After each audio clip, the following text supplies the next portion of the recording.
घर की सब्जी रोटी वाली।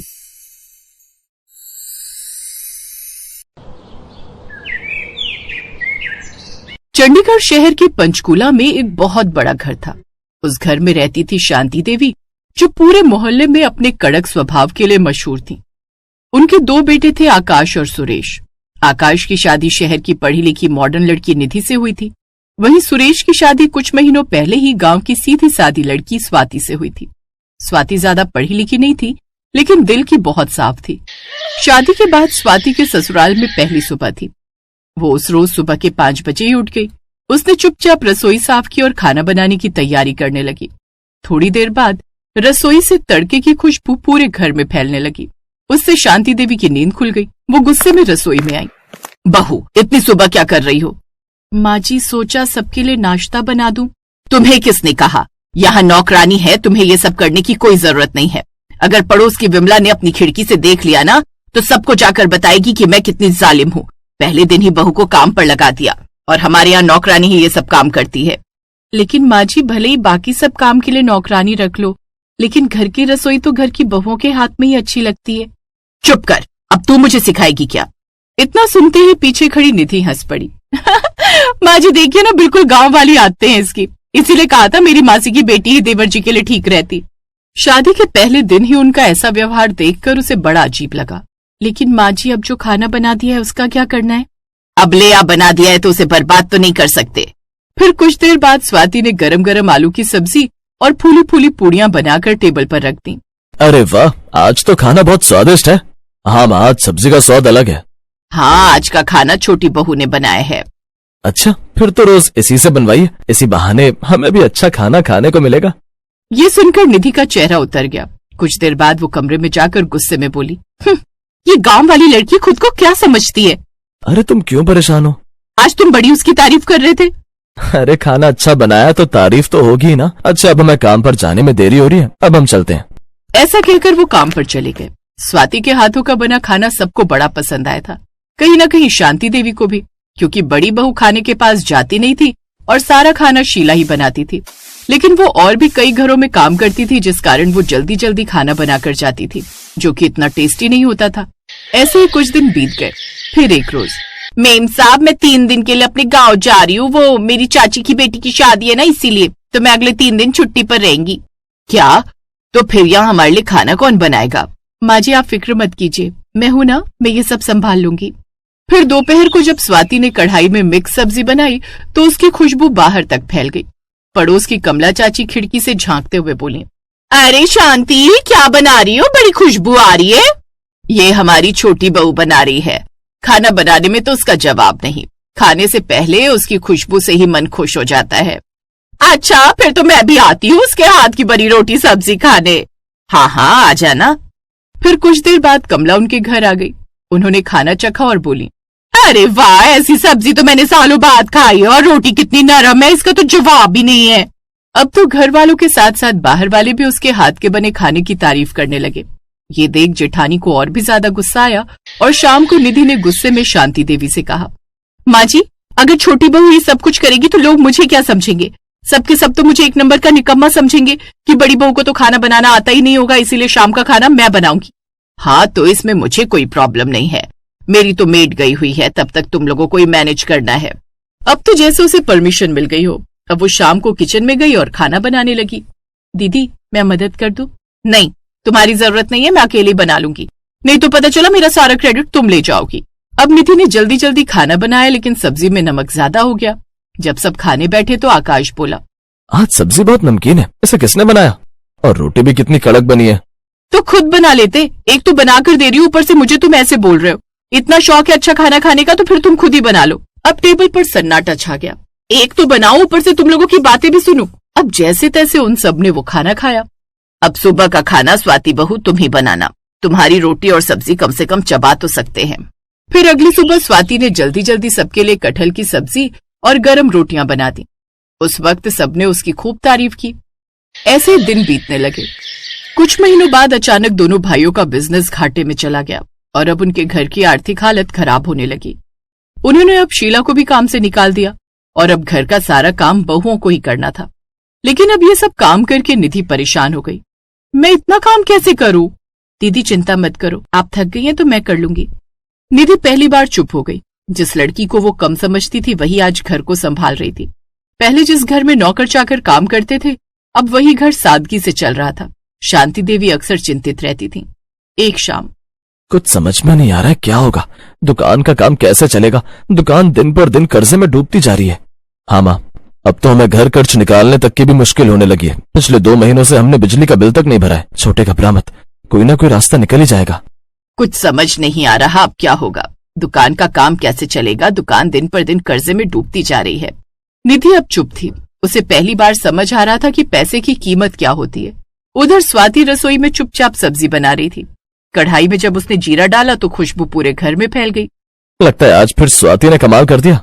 उस दिन स्वाति ने दाल मखनी की सब्जी और गरम गरम रोटियां बनाई थी। उसकी खुशबू इतनी अच्छी थी कि पड़ोस की कमला चाची फिर उनके घर की ओर खिंची आई। अरे शांति, आज तो फिर से वही खुशबू आ रही है। ये तो हमारी छोटी बहू का कमाल है। अब कमला भी उनके साथ खाना खाने बैठ गई। वाह वाह वाह, ऐसा स्वाद तो आजकल होटल में भी नहीं मिलता। स्वाति बेटी, तुम घर का खाना क्यों नहीं भेज देती? ये सुनकर सब लोग चौंक गए। मतलब? अरे बेटा, शहर में कितने लोग हैं जिन्हें घर का खाना नहीं मिलता। अगर स्वाति टिफिन बना कर दे तो सब खरीदेंगे। इसके हाथ की सब्जी रोटी भी बड़ी टेस्टी होती है। कमला आंटी की बात सुनकर बाकी सब लोग एक दूसरे को देखने लगे। हाँ, वैसे आइडिया इतना बुरा भी नहीं है। मतलब स्वाति, तुम कोशिश तो कर सकती हो। लेकिन फिर निधि झट से बोली, नहीं नहीं, हमारे घर की बहू खाना बेचेगी, लोग क्या कहेंगे? ये सुनकर स्वाति चुप हो गई। शांति देवी कुछ देर सोचती रही, फिर बोली, अगर इससे घर चल सकता है तो इसमें बुराई क्या है? ये सुनकर निधि हैरान रह गई। अपनी सास का हौसला देख अब स्वाति को थोड़ी हिम्मत मिली। लेकिन शाम होते होते कहीं न कहीं उसके मन में डर और समाता गया।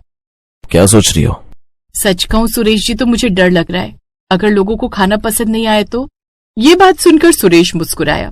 स्वाति, जिस खाने की खुशबू से पूरा मोहल्ला खिंचाता है, वो किसी को पसंद कैसे नहीं आएगा? ये सुनकर स्वाति हल्का सा मुस्कुरा दी। फिर अगले दिन स्वाति सुबह 4 बजे उठ गई। उसने आटा गूथा, सब्जियां काटी और फिर उन्हें पकाने बैठ गई। धीरे धीरे रसोई में हलचल शुरू हो गई। रसोई से आ रही खटपट की आवाज सुनकर निधि भी उठकर देखने आई। स्वाति 5 टिफिन तैयार कर रही थी। निधि ने ताना देते हुए कहा, देखते हैं कौन खरीदता है घर की सब्जी रोटी। तुम्हें क्या लगता है ये घर की बनी सब्जी रोटी कोई खाएगा? अब उन 5 टिफिन को लेकर सुरेश शहर चला गया। कुछ घंटे बाद वो वापस आया। स्वाति, स्वाति। ये सुनकर स्वाति घबरा गई। क्या हुआ? सारे टिफिन बिक गए स्वाति, तुम्हारे हाथों का खाना सबको बड़ा पसंद आया। और तो और लोगों ने कहा कि कल से और टिफिन भेजना। ये सुनकर स्वाति की आंखों में खुशी के आंसू आ गए। शाबाश बहू, देखा मेहनत कभी बेकार नहीं जाती। अब उसके टिफिन और भी ज्यादा बिकने लगे और फिर एक रोज। स्वाति, कल के लिए पूरे 50 टिफिन का ऑर्डर आया है और 40 टिफिन का मुझे मिला है। क्या, इतने सारे? तू घबरा मत बहू, हम तेरी मदद करेंगे। निधि दूर से ये सब देख रही थी। अगली सुबह उसने देखा कि स्वाति काफी थक गई थी। तब निधि पहली बार उसके पास आई। स्वाति, लाओ मैं तुम्हारी मदद कर दूं, आखिर ये हमारा ही घर है। अब रसोई में दोनों बहुएं साथ काम करने लगी। अब उनकी आर्थिक तंगी खत्म होने लगी और कुछ समय बाद उनके ऑर्डर दिन पर दिन बढ़ते गए और अब उनका सारा कर्जा भी खत्म हो गया और वो खूब कमाई करने लगे।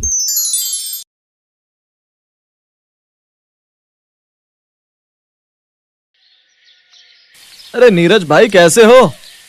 बस भाई ठीक हूँ। आज कैसे इतने दिन बाद ठेले पर आना हुआ?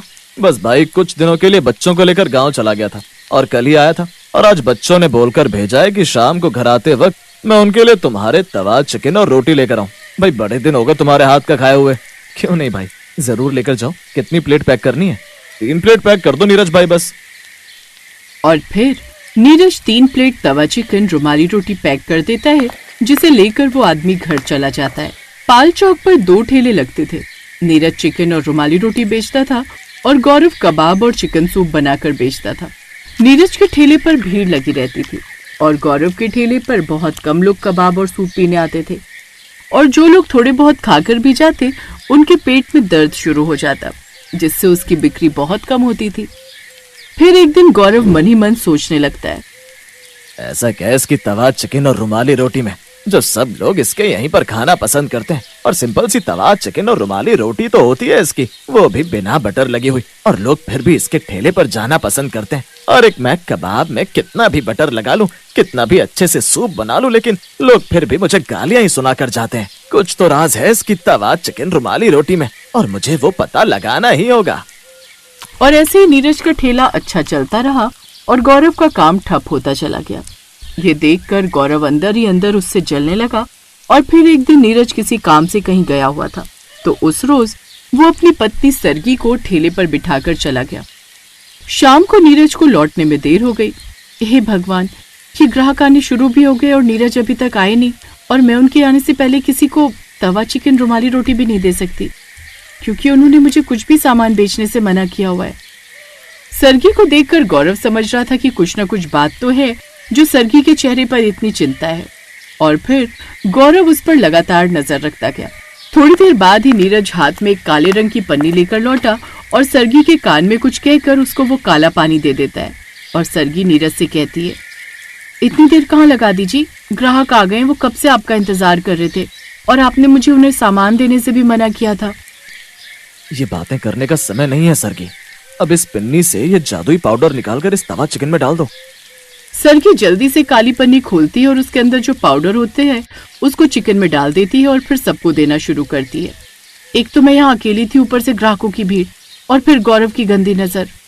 लेकिन तुम जानती हो ना कि अगर मैं नहीं जाता तो हमारी ग्राहकी कम हो जाती। जो भी कमाल है इस पाउडर का, अब इस बारे में किसी से कुछ नहीं कहना। और ऐसे ही धीरे धीरे समय गुजरता गया और उनकी खूब अच्छी आमदनी होने लगी, जिससे वो लोग झोपड़ी से पक्के मकान में आ गए। लेकिन उनका ये राज किसी को पता नहीं था कि कुछ ही साल में उनकी आमदनी इतनी अच्छी कैसे हो गई। अरे सुनिए, अब आप जल्दी जाइए और वो जादुई पाउडर ले आइए, ग्राहकों के आने का समय हो गया है। उस रोज भी नीरज पाउडर लेने चला जाता है। दरअसल वो एक जादुई पाउडर उस तवा चिकन में डालता था, जिससे उसकी खुशबू दूर दूर तक जाती थी और उसका स्वाद लाजवाब हो जाता। लेकिन उस रोज गौरव उसका पीछा करने लगता है। आज तो मैं इसका राज पता लगा कर ही रहूंगा। यही वो समय है जब नीरज रोज कहीं जाता है और फिर लौटकर सरगी के हाथ में कोई काली पन्नी लाकर देता है। फिर गौरव नीरज का पीछा करता हुआ उसके पीछे पीछे चल पड़ता है, पर नीरज गौरव के हाथ नहीं आ पाता और नीरज गौरव से काफी आगे निकल जाता है, जिससे गौरव थक कर बीच रास्ते में ही अपने ठेले पर आकर खड़ा हो जाता है। कुछ देर बाद नीरज फिर एक काली पन्नी लेकर आता है और सरगी को तवा चिकन में जादुई पाउडर डालने को कहता है। लेकिन दूर खड़ा गौरव उस रोज ये सब देख लेता है। अच्छा, तो ये बात है, अब तो रात में इसका ये जादुई पाउडर चुरा कर ही रहूंगा। सरगी को वो पाउडर छुपाते हुए गौरव देख लेता है और मौका मिलते ही वो ये पाउडर चुरा लेता है। और अगले दिन वो अपने कबाब और सूप में वो जादुई पाउडर मिलाकर लाता है और मन ही मन बड़ा खुश होता है। आज देखता हूँ कैसे मेरे कबाब नहीं बिकते। आज तो सारे के सारे कबाब और सूप बेच कर रहूंगा। लेकिन गौरव के कबाब में जादुई पाउडर डालने से भी ऐसा कोई जादू नहीं हुआ जिससे उसके ठेले पर ग्राहक आए और उसकी बिक्री हो। 2-4 ग्राहक आए भी तो वो भी नाराज हो गए। अरे ये क्या, तेरे कबाब खाती मेरे मुंह में झाग कैसे निकलने लगा?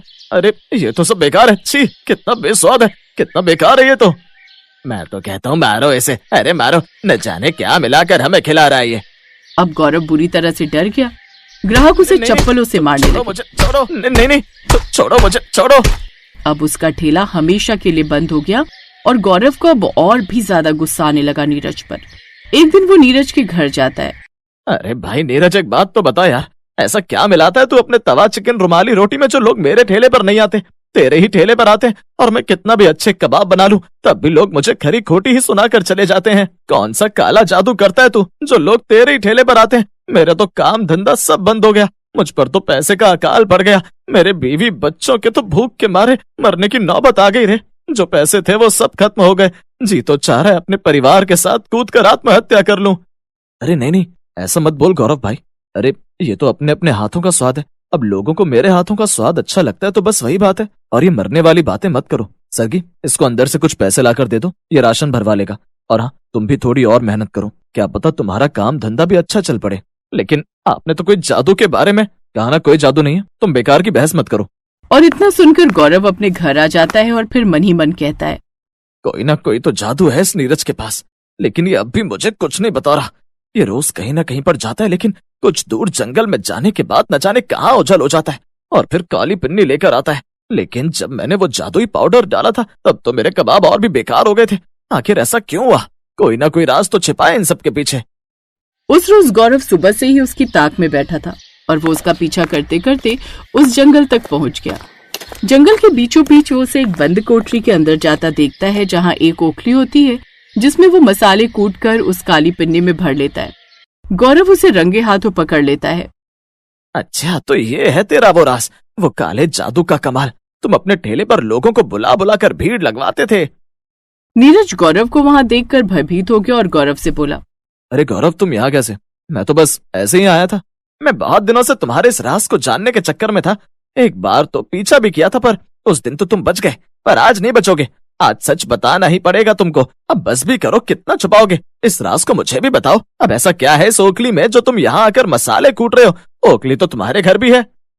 ज्यादा पूछने पर नीरज उस ओखली के राज को गौरव को बता देता है। ये घर एक बूढ़ी अम्मा का था और उनको तवा चिकन रुमाली रोटी बहुत पसंद थी।